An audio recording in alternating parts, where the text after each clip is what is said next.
My wife cheated on me after I broke 2 bones and said she wasn't sorry, so I made sure she was. Hey guys, I, 40 male, have been married to my Christine, 39 female, for about 10 years now, and we have 1 child, my lovely daughter who is 9 years old. Like any marriage, we've had her ups and downs. A lot of downs, to be honest, but we come through everything fine. There's been no infidelity, but there has been a basis for trust issues. On both our parts, I will admit. However, in the last 2 years or so, I've done my best as a husband, and I think I've maintained a good record. My wife and I have a good life in the bedroom. We're getting older, but things haven't dropped off too significantly from back when we met. I've always been very thankful for that much, because I have been involved with women who might as well have been celibate, and it was frustrating to say the least, because no amount of communication fixed anything. So a woman who actually wants to roll around in bed is a blessing to me. I owned a business before I met my wife, and when we got married, she eventually joined me at the helm to run things. About 2 weeks ago, I got into an accident on my way to work.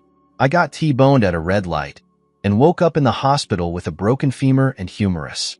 Yeah, needless to say, that wasn't fun. Once it was certain there wasn't any internal damage, I was let home in 2 days with a cast on my arm and my leg. Obviously, my movement was impaired quite a lot, but I was able to find my way around the house with a lot of stumbling and leaning on things. Of course, there were certain things I was unable to do, and Christine had to help me with them. For about the first week, she seemed to be fine with it, and every time I asked her if it wasn't too much of a burden, she'd say no with a big smile. However, once I crossed over into the second week, I started to notice a bit of change in her attitude. To be honest, when I said our life in the bedroom is good, it's really good, and we usually don't go a full week without anything going on. So my first assumption was that it might have been because of that, especially because I was starting to feel my body craving it too. Again, when I asked her if I was being a burden, she said no, but this time she seemed more short with me. I asked her straight up whether it was because of the lack of action between us, but she said it wasn't and left the room promptly after that. At that moment, I really felt it was, but I felt like being married as long as we were, she'd be able to answer me truthfully with a question like that. My mouth and one of my hands still work, so I feel like we'd be able to work things out. I mean, I had the urge to ask her to help me blow a load, but she's already doing a lot for me, so I decided not to bother, at least until I can't take it anymore. Now here's the thing. Yesterday, she came back home after managing the business on my behalf that day, and she was very clearly in a much better mood than she was all the other days, like I could describe her mood as bubbly. Now, I don't know if I'm being paranoid, but since I feel like her mood before was because we couldn't be intimate, I'm suddenly overthinking whether she was able to get somebody else to take care of that side of things for her. I mean, she's never cheated on me. Does anyone ever know for sure? And apart from that sudden change in her mood, I wouldn't have anything else to use to suspect her. But she could have had a massage or heard some good news. But talking to her, there didn't seem to be any obvious reason for her sudden happiness. So, before I do anything rash, not like I can with the way I am right now, I want to hear all of your opinions. Should I try and do some digging, or should I just assume that she was just happy for some other reason? I mean, I feel like I might be jumping to conclusions after such a long time knowing each other, but let me know what you all think, please. Update 1. Hey everyone, it's been about 3 weeks since my last post, but I'm back with an update. A lot of you said I should go ahead and check her phone. Partners should be allowed to check each other's phones if they have nothing to hide. I know she can check mine as much as she wants because I've never had anything to hide. Well, I eventually did check, and boy, did I find things. Anyway, I wasn't about to ask her to hand it over because that would give her the chance to delete any evidence. I had to gain access to it at a time when I would have enough time to search all through things and potentially save any proof I found. Just so you know, after that day when she was all happy, she slowly went back into a mood, and then just another day was all bubbly again. It was the 3rd time that she came back all happy that I got my chance. She was chewing gum, but I was sure I could smell a slight scent of booze following her. She also didn't kiss me as she got back home, but she was happy. I think it might have been whatever she drank, but it didn't take long for her to fall asleep, and she left her phone right beside her in bed. I never checked Catherine's phone before, but I was very anxious as I did it because I was scared she could wake up at any moment, and I'd have to start trying to explain myself. But the anxiety from not knowing whether she was cheating on me was honestly a lot worse, so I pushed through. There were no photos or videos of her with anyone unusual, but it was when I went to her messaging app that I saw an unread message from an Alex, and squinting at the profile picture, I saw it was the same Alex I knew that worked for me. The thing is, this normally wouldn't have been an issue since she was manning the workspace at the moment, but the message was, "Gotten home," with a kiss emoji at the end. I opened the message immediately, despite the last one being on read, and I went through everything up until the point where I had the accident. Things were very formal until about a day before the day that my wife had come home all bubbly the first time. She had started flirting with her heavily, and she returned the energy. He must have gotten some kind of green light at work that day to come on strong, and so it just made it clear how little I knew while I was at home recovering. I noticed that on the 3 occasions that my wife had come back in a brighter mood, Alex always asked her if she had gotten home, but he never did that on other days. Between those days, there was some flirting here and there, but nothing extreme, though it might as well have been. I took several pictures with my phone and put her phone back. This was about 2 days ago, and I really don't know what to do. She didn't seem any different the next day, so I don't think she suspected I touched her phone, probably because she was tipsy, but I really don't know what to do. I have all the evidence I need to come to a very solid conclusion that my wife has cheated on me with my employee at least 3 times. But how do I proceed from here in a way that actually makes sense? Do I just say divorce and figure everything out from here? The thing is, I feel so hurt. We haven't had a super rosy marriage, but for the most part, it has been good. I've never seen a fear of mine, but after I have an accident, that's when she decides to cheat on me. I've struggled to act normal around her, but I really don't know if I can take it any longer. I need this to end, but I can't let it just end with a divorce. I need more than that. I need to feel satisfied. Please, I've been trying to think of things I can do, but my mind is failing to put 2 thoughts together. I'll be waiting to hear what advice you all may have for me. Update 2. Wow, time flies. It's been a long time since my last update, but after posting it, I think I must have read through every single comment there. Thank you to everyone for all the kind words and suggestions, and I have to say, they certainly contributed to my approach. The first thing I did was to find a divorce lawyer. I didn't pay a routine right that time, but just wanted to know what I could do about his services. At that point, I stupidly still felt like there could be an explanation for what I had read on her phone, so I decided to confront her before making anything final. It was a bit easier for me to move around on my own, so I told her that I wanted to follow her to work to see how things were going and say hi to the employees. She tried to weakly convince me to just stay at home and that she had everything under control. But at that point, I knew nothing was going to stop me from going. So about an hour later, I was in the passenger seat and we were heading to our business location. Most of the guys were super happy to see me, Alex included, though he seemed a lot more awkward than the rest of them. My wife also didn't seem to be super happy that I was there. Towards the end of the workday, I called for Alex to come into my office, and I did that when my wife was somewhere close by. I noticed her freeze up as I did that, and she actually followed Alex into my office, which she normally wouldn't do if it was anyone else, but I didn't tell her to leave. Most of them seemed shifty, though I might have been imagining it.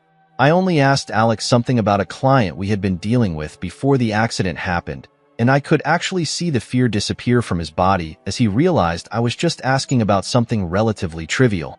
Once the day ended, I headed back home with my wife, and she was slightly talkative, maybe because she realized, or at least assumed, that she hadn't been found out. I felt like I had more than enough suspicion at that point to be very direct with her, and I decided that I would do it the next day when she returned from work. That's fortunate for me. The next day was another one of those days where her mood seemed to be better than usual, which triggered me because it made me assume she had just been intimate with my employee just minutes before. She was probably made bolder because she felt she had confirmation that I didn't suspect it one bit, but that was just part of what gave me the courage to confront her minutes after she walked in. I asked her to sit across from me, and I asked her to straight up, "Are you cheating on me with Alex?" She froze, but it wasn't for long, and then she said yes. Right after that, she stood up and headed towards the kitchen. I told her to sit back down and that I wasn't done, but she still went to the fridge to get a silly yogurt cup, and only then did she come back. Honestly, I could already tell that she didn't seem to be remorseful based on her behavior. Why? Why did you think that was a good idea? And then she went into explaining how she has needs as a woman and I wasn't providing those needs for her. I pointed out right there that I had been in a freaking accident. I still had casts on and her major concern was that there was no sex. I told her that if she had told me how dire her needs were, we could have found a way to sort things out, at least until I was healed, but she only shook her head and said it wouldn't have been the same. Honestly, in that moment, I was actually lost for words. I was expecting crying and pleading an obvious guilt, but the stupid woman in front of me was trying to justify her cheating. I asked her directly whether she was sorry, and she told me no. She repeated again that she had needs and I couldn't provide them, and that wasn't her fault that she wouldn't deny herself pleasure because I had gotten herself T-boned by an SUV. Yeah, I hate to admit it, but I lost all cool that I had at that moment. I struggled my feet and walked over to her in an intimidating way. I didn't raise a fist or anything, but as I approached her, she stood up and shoved me hard. I lost balance and hit our wooden coffee table on the way down. I hit my shoulder. Nothing was broken. I confirmed eventually, and I lay on the floor in pain. A few minutes later, I heard the front door close and her car start up and drive away. Yeah, my wife definitely assumed to be X, knocked me over, and didn't even check if I was okay. I literally had 2 casts on. It was a few minutes before I could struggle up onto the couch, and my shoulder was in a lot of pain. The first thing I did was call the police because I actually lost all respect and love for her in that moment. I was seeing red. Apparently, the noise of our argument had woken up my daughter, and she was hiding near the top of the stairs when she saw me get pushed. She started crying when she saw me in pain, and it broke my heart.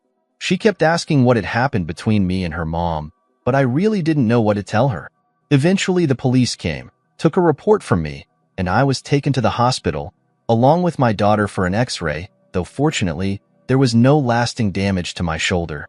I mean, considering I was on the way to recovery, I'd have been pissed if I broke something else. As soon as I got back home that night, I put my daughter to bed and sent a message to the divorce lawyer, telling him that I was ready to go ahead with things. Christine hasn't come back home in the 3 days since that happened, and I haven't even contacted her. My daughter keeps asking where her mom is, but I had to make up a stupid excuse that she went to visit her sister. At this point, it's actually war and I think I have everything I need to have things collapsed for Christine. She wasn't sorry for cheating on me, but my goal is to make her sorry. Final update. As I'm writing this, which should be the final update in my story, I'm doing so with a big smile on my face. I know it has been months since my last update, but if you're big fans of the sensation we call Schadenfreude, you're going to like this one. I know I do. The first thing that I did was send text messages to every single one of my Christine's relatives that I knew from her parents to a cousin that I had only met twice. I even sent it to the friends whose numbers I had because I was pissed. I didn't write a single thing that wasn't true, and I even sent them the pictures I had taken of the flirting between her and Alex back then. Some of them responded, and some of them didn't. The ones who responded were more sympathetic, and I assumed most of those who didn't were on Christine's side.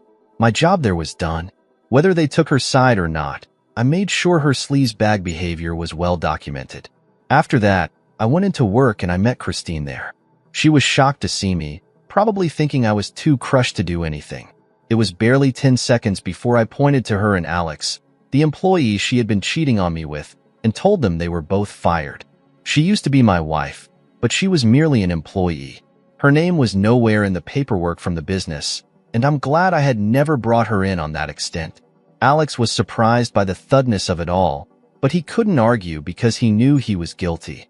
He had worked for me for 3 years, and he was surely going to have a fun time trying to use me as a reference for whatever his next job was going to be. Meanwhile, Christine looked furious. She walked up to me. Honestly, I was scared I was going to get hit again, though that would have worked nicely for me. And when she was at arm's length, I spun the divorce papers on her. Her face turned red because our employees were there, but I didn't care. She snatched the papers from me and marched out of the place. The rest of the day was awkward, and I had to deal with a lot of cursing and text from her later, once she realized the full extent of people I had told about her cheating. Again, my story doesn't end there. It still gets good. You remember the assault? I had a police report and a hospital report, and I went to the police station at the close of business to report things.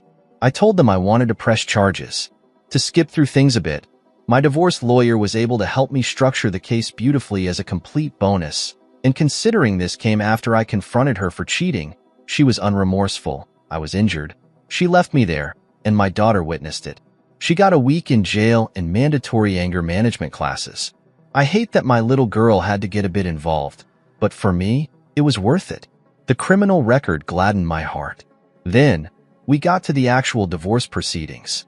These lasted a long time, especially because Christine was being extremely stubborn throughout the thing. But ultimately, it was a breeze, because there was way too much document proof of bad behavior on my ex-wife's part. I mean, she had assaulted me, which she didn't deny. She had cheated on me, which she didn't deny. And she was very clearly unremorseful about either one of them. My daughter had to see her father assaulted, and again, that killed me. Now, I did mess up by firing her before I finalized the divorce, so I do have to pay a manageable amount of alimony, but only for 5 years. She's not a part of the business I built from the ground up. I have custody of my daughter because her mother's ability to control her temper and not bring strange men around my daughter is in question, and I get to keep the house because, well, I've ruined my little girl. I got to expose my wife's behavior to all her friends and give her a shiny criminal record. I honestly didn't set out to do all this, but she made it work for me since she's just naturally a horrible person. I wish I had seen it earlier, but it is what it is. I'm just glad the story is over and my daughter is safe with me. Life goes on, and I'll try and rebuild eventually, but for now, I'm happy with the way things went, and I hope you all are too. Edit. By the way, Alex had apparently the balls to put my name down as reference, and I made sure to professionally outline all his shortcomings as an employee, including the fact he may try to be inappropriate with the female partners of high-ranking employees. It was a fun to hear. Oh wow. Thank you for letting us know that. For the person on the other end, I guess no evil goes unpaid.